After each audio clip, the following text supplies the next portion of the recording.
தமிழர்களுடைய மிக மிக முக்கியமான ஒரு பண்பாட்டு அடையாளமாக இருக்கக்கூடிய இந்த வள்ளுவர் கோட்டத்திற்கு 1973 ஆண்டு 1973 அப்போ அந்த வருஷத்துல தான் கலைஞர் அவர்கள் அடிக்கல் நாட்டினார். கலைஞர் அவர்கள் இந்த வள்ளுவர் கோட்டத்தை பார்த்து பார்த்து கட்டினார்.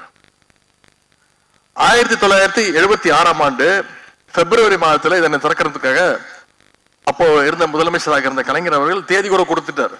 76 ஆண்டு அப்போதான் நம்முடைய ஒன்றிய அரசு அப்போ இருந்தக்கூடிய மத்திய ஒன்றிய அரசு எமர்ஜென்சியை தமிழ்நாட்டுக்குள்ள கொண்டு வந்தாங்க, ஆட்சியை கலைச்சிட்டாங்க. அப்புறம் கலைஞர் அவர்களுக்கு அழைப்பதை கூட கொடுக்கல.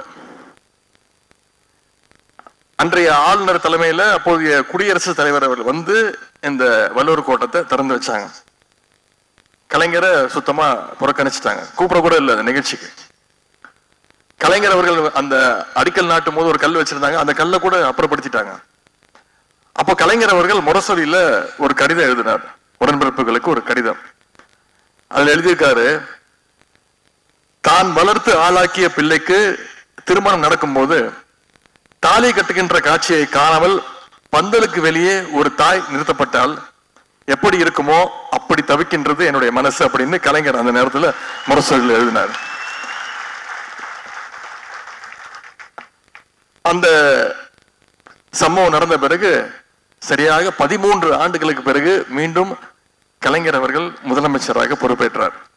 திராவிட முன்னேற்ற கழகம் ஆட்சி அமைச்சது. அப்போ கலைஞர் அவர்கள் இதே வள்ளுவர் கோட்டத்துல தான் பதவியேற்பு விழாவை நடத்தி தான் முதலமைச்சராக பொறுப்பேற்றுக் கொண்டார். இதுல இருந்து ஒரே ஒரு விஷயத்தை மட்டும் நான் சொல்லிக்கொள்ள விரும்புகின்றேன்.